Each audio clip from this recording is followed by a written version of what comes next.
Hey everyone, and welcome to the second episode of Chai and Chill. I'm your host, Lakshmi Trivedi. And I'm your host, Pranjali Kulkarni. This podcast is all about slowing down and having honest, unfiltered conversations about the issues that South Asian students face today, from identity and mental health to cultural representation. Today's episode touches on something that so many South Asian teens experience, but rarely talk about out loud. How hard it is to get diagnosed or even seek mental health care when a large part of your own community doesn't believe in mental health issues. In many South Asian households, going to a psychiatrist or a therapist is often seen as dramatic, unnecessary, shameful, or something only crazy people do.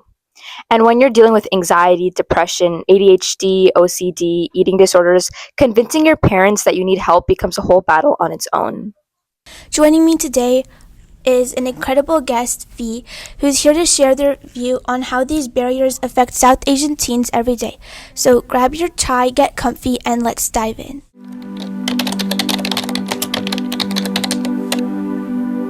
So something that I've just experienced personally is trying to convince my parents to let me see a psychiatrist, because a lot of times whenever I bring something up that bothers me, they'll be like, okay, but that's not something that we do, going to a psychiatrist. So I feel like that's been my own experience. But what about you guys?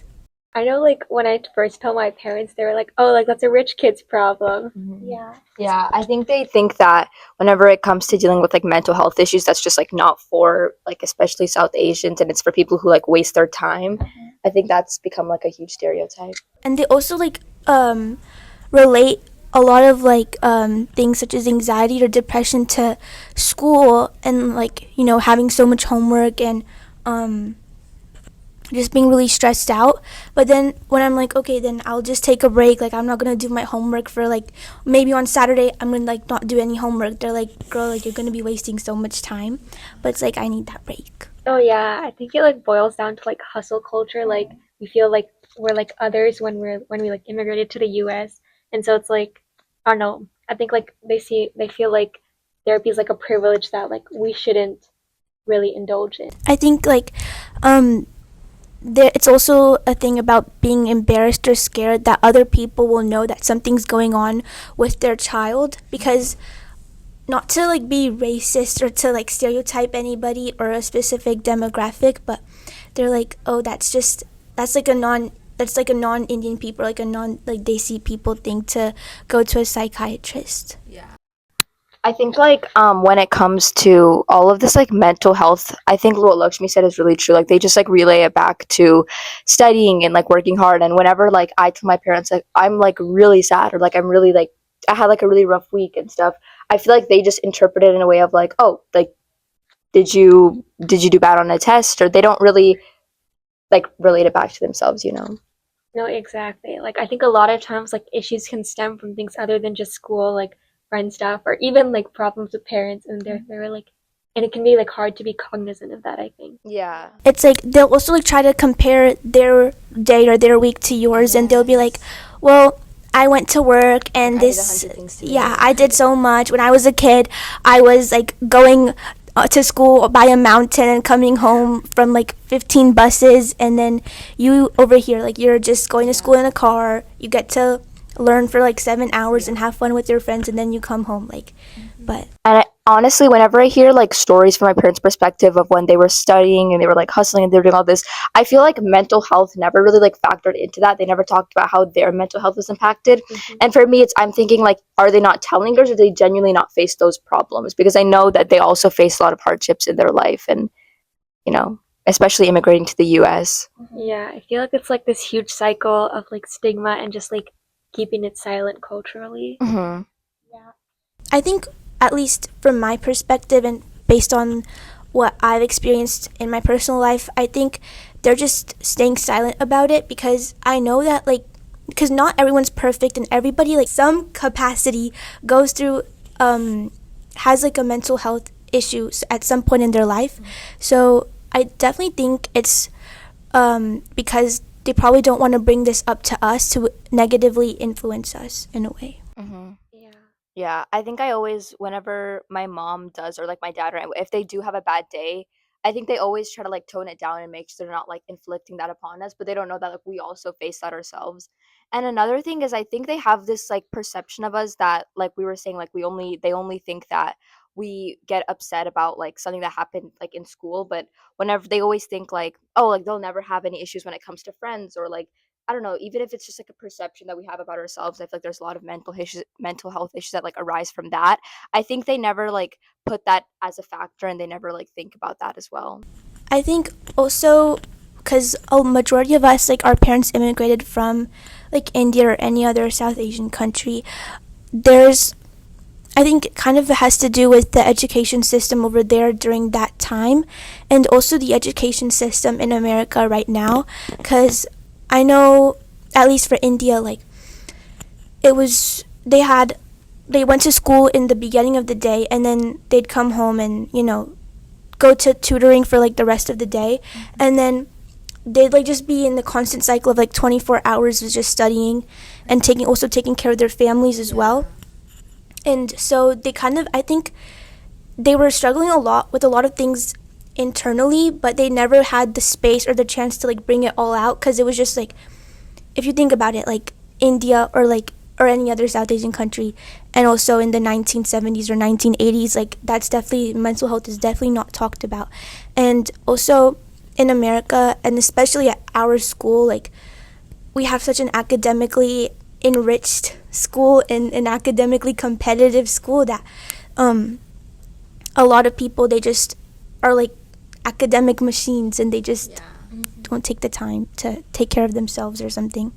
I feel like this might be on an unrelated note, but I think whenever our parents come to like comparing us, like for them it comes so easily to compare us with like, especially like being at our really competitive school, like a lot of people like they don't know how much like competitive like competition there is in this school, and they're always so quick to compare us, and they don't like realize like that's also like where a lot of our mental health like issues arise, is like from them putting that onto us, because obviously we want to make like our parents proud, we want to make sure they feel happy about like them giving us this education. So when it comes to them, even if it's just like a quick sly comment about like, oh, you're not good enough for this, it really like puts a huge like dagger in our thing. And especially like comparing you to other people, like even when it's like small comments, like you Yeah. said, it's really like a lot, and it like takes a toll. And for them it like comes so easily, like, oh, this is Mhm. she's much better than you at this, she just says it's, for them it's really quick, but I feel like for us it's a huge thing, it's like a big deal. I think it's also because their parents were, probably doing that to them. It's just a cycle. It's a generational cycle for sure. Yeah. I think, but I also think in just like talking about like America as like holistically, I think they put a lot more emphasis on mental health and like those types of issues. That's why like they've enlightened us about that like as a nation, so we know a lot about that, so we know how to like advocate our problems a lot better than when our parents were like in India. They probably didn't, like my dad always tells me like I didn't even know what anxiety or depression was like when I was a kid, so it wasn't even like a concept to them, so they didn't really know how to put that into words of like what they're feeling. Yeah. I think this is kind of like a little diversion. Yeah. But I remember like my mom would tell me like, oh, like in India, like I studied by the candle every night. I like biked 40 minutes to go to class. Like I woke up at 4:30 to go to tutoring. Like, no, exactly. And like I have a lamp. I get driven everywhere. And so it's like I think that's the generational difference. Yeah, it's like they see us as like we have a lot more, like we're more privileged than them, and so therefore we should be doing more than them. They might be seeing our problems as less than their problems when, they were studying, because we have a lot more advanced technology now that they think makes our life easier. Yeah, they see that like opportunity as a way for like us to just like seize every opportunity and like make ourselves a better person. But I feel like what Lexi's talking about, that advanced technology actually makes it a lot harder for us to like thrive in such a like community now. What do you think about like laziness and phone addiction and stuff? Like how that leads to. I think it's like a technology addiction. I also think that's like a very real problem, honestly.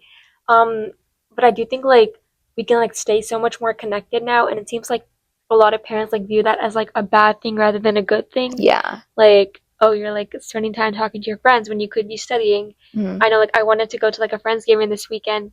My mom was like, oh, like don't you have like things to study for? And I'm like, yeah, I guess so. And like I think it's like it like boils down to like hustle culture. Like they see it as like a distraction from your hustle culture, and like, oh, like you should be maybe using technology to do like productive things rather than like scrolling or For talking to sure. friends. Yeah. I think they see like any sort of like thing other than studying and like doing something towards your future as like a waste of time. But I think connecting with your friends and even like a couple like 20 minutes to yourself to like be on your phone is okay. It's like you let yourself have like a little brain break. I think for me, when I was like, okay, last year when I was like I wasn't doing that great mentally, and I was trying to like find help or like, find some resources online that would kind of help me feel seen or heard. I couldn't find anything because like for the most part I just saw, like white people talking about their experiences with mental health, but I never saw like any South Asian people because our circumstances are quite different. Like, so I think that also has a lot to do with feeling heard or seen, because you might feel like you're the only person out there in the world that's You want to see your yeah, people, you'd feel more like, Yeah. oh, like I'm in the right place. yeah. When I was in like 6th grade, my like doctor asked me to go to like a session of therapy, and my mom was like, okay, like maybe 1 month. And so I went, and it was honestly like really awkward because I feel like therapists, like, they're very used to a specific demographic of people, and there were like certain things that I like couldn't talk about with my therapist. And then it was just like really awkward. I don't think they know how to deal with like very like diverse backgrounds of people because there are so few South Asians at going to therapy in the first place. Yeah. Oh wait, that also reminds me. So in I think 7th or 8th grade, when I went for my like yearly annual checkup, and my doctor was asking me like a bunch of questions, and then she was like, okay, you probably need to see like a therapist or something. So I was like, okay. And then my mom was like, girl, you do not need to see a therapist. Like, you were completely fine. You're literally living in America. Like, you have so many resources. You just like, you have a comfortable lifestyle. I was like, okay. But I also think that with therapy and stuff, they're really used to the Western way of like Western psychology, and that's just something that for many of us, our parents don't believe in. Like, they don't really believe in Western psychology. And I also think, sorry if you were going to say something, but I think when it comes to like our parents seeing us as a person who needs to go to therapy, I feel like they're looking for certain symptoms, like just being like super sad and like not talking anything. But I think you can also have like a lot of mental health issues when like on the outside you're still like really happy and you're laughing. Because if I tell my mom like, this week was really bad, she's like, you were literally laughing like 5 minutes ago. But I think like you can still like be battling issues like within yourself, like internally, but have this like, I think there's a term for it, but I don't remember. It's like you're on the outside, like you're super happy, like you're smiling, it's like everything's okay. But High functioning depression. high functioning depression, yes. Well, yeah, I feel like a lot of it is like they're also like afraid of medicine. I don't know about y'all, but my parents are like so afraid of Western medicine. And I remember like one of my doctors was like, like you might have like low key like a bit of depression. And I was like, okay. And my mom went home and she was like, yeah, I'm not putting you on meds. And I'm like, Literally, bro. Okay, so basically, like, I got diagnosed with depression over the summer, and I was like, okay, guys, like, maybe if I, I was like telling my parents, okay, guys, like, if I start meds and like, I go on antidepressants, maybe I'll be able to like have a better year this year, like in my junior year, because last year, like, I was having undiagnosed depression. So I was just like, guys, like, maybe. And they're like, no, no, no, no, no. Like, so many side effects. You will become more depressed. You will gain weight. You'll lose weight. I don't know. I think like also aside from the side effects for them, it's also and like my parents include, like they just don't want you to be labeled as someone who has it, because I feel like starting those meds is like a sign of, okay, they're like officially like in depression. If it's like, oh, they're taking antidepressants, it's like you have that label on you now. like it's seen as something shameful. Like Exactly. they don't want other people to know. That they just want you to be this like perfect model kid who like everybody can Right. look up to. Oh yeah, I know what you mean. I feel like a lot of what scares parents about like the label, at least like from what I know, is not so much the therapy, but like I guess like I think it's like a lot of it is like meds. Like, oh, like if you're like this, you have to take meds, and then like we don't want you to take meds, and then it's like I guess they like don't want the idea that like their like immigrant child is like struggling in a place where they have to always be like on guard.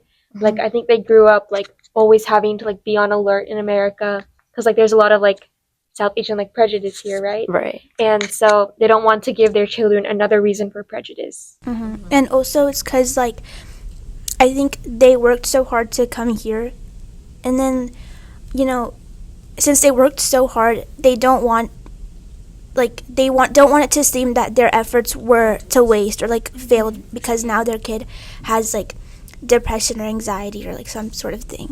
And I think it goes back to just like, yes, we do have a lot of opportunity, but that new, like this new opportunity and this new like advanced technology type of community just brings up so many more like problems. I think this translates to having a lot of consequences in our lives like later on, because okay, for me, I think I always kind of knew that I was like having some sort of depression, but I myself didn't want to like put a label on it or like self-diagnose.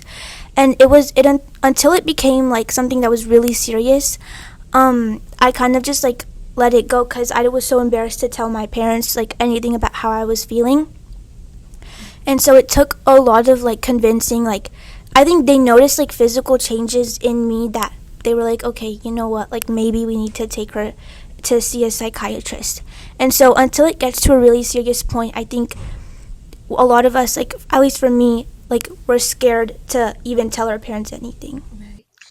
I think it's a huge thing. Like one thing is them responding to the public, knowing about our problems, but another thing is us coming out and telling them, because I think that's a really huge step, because we can be battling so much inside, but to like come and like physically tell them what's been going on with us. I know like for me, when it comes to mental health, like it's kind of embarrassing in a way to tell them that like you gave me so much opportunity, but I'm like low-key struggling. Like I don't have, like things aren't going my way right now. I think what's crazy is that like it feels like, at least to me, it feels really easy to like tell my friends like, oh, I've been struggling, oh, I think I have like this and this, for sure. but then like telling my parents, like I just got like so freaked out. I don't even know why. I feel like when I talk to Lakshmi, I feel like I could tell her anything about like what's going on with me, but then when it comes to like telling my parents, and I literally talk to my parents about everything and anything too, but when it comes to like that specific topic, like the words just don't slide as easily. Exactly. Yeah. I think also for me, I actually like struggled telling my parents and telling my friends. Like it takes a lot for me to even open up to my friends about things that I'm struggling with, because I feel like they might be like, girl, but you're so like happy and like laughing and Like I don't see you like yeah, that. like you, and it's like I can't believe you have like all this stuff. It's just like I know, but I think it's a high functioning depression thing. Like you could seem so, because like I know Lakshmi, she's like all of our friends know her as this like really like happy, like outgoing person, and then like to hear all this stuff happening with her, like it is really surprising, but it's something that you have to take really seriously. I remember in 8th grade for my ELA final project, I wrote like this like collection of like little essays, and it was low-key just like a very controlled event, but I think it was okay. But then like I think the reason that a lot of people were really shocked when reading it is because like up till then I'm not like a private person, but it's like I consider myself a very like energetic person, and so it's like it's really shocking for people to see that. And I think that's the reason, like you said, that's the reason why a lot of people might not like believe that you have issues. But I think like honestly, like over 3/4 of like all the South Asian people I met have had issues. Like even the worst people I know have had mental health Oh, issues. of course. that being said, depression doesn't have a look. Like it doesn't mean that you just like wear all black and you put your hair down in front of your face and just like I don't know. But it could be like you could be wearing, like I heard this thing on like TikTok that people that wear like bright colors are happiest, or like the happiest people inside. Like that's just not true.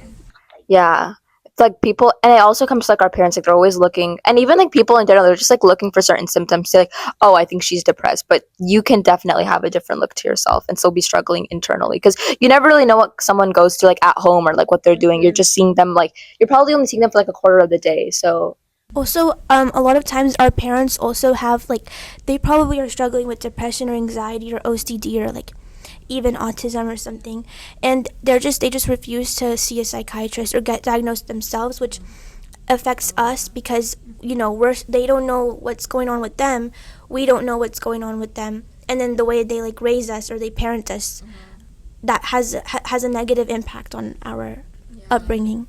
I have like a lot of friends that I'm pretty sure have like undiagnosed like ADHD or are like somewhere on the spectrum, and it's like so hard for them to get like diagnoses because of their parents. But then that's like a huge detriment in school. I think it really raises the question of like how much better would we be doing if we could get diagnosed? Like I think like if I was on meds or if I had like some sort of treatment, I wouldn't be like a bum half days after school. Yeah. I was gonna say the same thing. Like, I think the community would be so much better if everybody knew what was wrong with them and was, or not wrong with them, but like what was happening to them, and they were getting the necessary treatment and help for that. I think we would, yeah, I think it would all become a lot better. I think something that we can start focusing on later on in the future is how we can work to shift the paradigm and make our community feel like a much safer space for South Asian teens who are silently struggling. I think that starts with just having like honest and open conversations with our friends, because like I know it's hard to talk. Sometimes it can be hard to talk about stuff like this with your friends, but they're your friends, so that means that they're there for you even when times are tough. But I think it starts with that, and it also starts with like raising awareness about it. I think like it's really important because to like you might be more comfortable with one friend over another, so I think it's like really about baby steps. You just have to, even if like, start with a friend who you feel the most close to and you feel like you could tell them anything, and I think if you build your way up you could probably make a lot of improvement. I 100% agree. I think that like ever since like 6th or 7th grade, like my friends have been like the like one thing like holding me together. Yeah. So I think just like being like very candid with your friends is like a good way if you don't have a way to get professional help. Obviously, they're not your therapist. Yeah, but and then also like finding like a good group of friends and not a friend who would just like view you talking to them as like venting and like, oh, I don't want to hear that, like I don't want you to like trauma dump or something to me. I Right. think it's really important to find a good, it doesn't like, I feel like it's really quality over quantity. You want to make sure that even if you don't have a lot of friends, you want to have like a really good valuable group of friends who you can talk to and they would actually want the best for you and they're just not there for you to hear. In a way, I think we could all like try to convince our parents to like at least let us see a psychiatrist if we need it, or like even get diagnosed. Is try to like have more South Asian people, like try to find some more South Asian people that are struggling with this too. Like if there's an article online, or if there's a YouTube video like this one, or if there's like other things, like so that they know that I'm not the only person that's like this, that's struggling. And I'm trying to think of any like public like South Asian people who have openly said that they were struggling with mental health. Nothing's coming to the top of my head, but Lily Singh. oh really? I didn't know that. Yeah. Okay, cool. So I think like just like following those type of creators can like really make you feel like you're not the only one and you do have support. I think you can definitely like strike a balance between like being quote unquote like traditional and then like caring about yourself, loving yourself, like finding ways to like seek help for yourself if needed. And I think that's like something people forget very often. They're like, oh, like I can't be like, they're like, oh, I'm whitewashed if I go to therapy or something. But that's not true at all. You can be both brown and go to therapy. Thank you all for tuning in to the second episode of Chai and Chill. We're so grateful to V for sharing its opinion and helping us start this much needed conversation. If there's one takeaway, it's that your mental health is real and valid, and you deserve care, even when your environment makes that hard. You don't need anyone's permission to feel what you're feeling, but you do need to find the courage to advocate for yourself. At SASA, we're committed to creating community where South Asian students feel seen, supported, and empowered. Follow us on Instagram at Westwood_SASA to keep up with our episodes, share your opinions, and access your mental health resources for teens. Thank you for tuning in to this month's episode. We'll be back next month. Until then, stay kind, stay you, and stay tuned for more Chai Chats. Bye.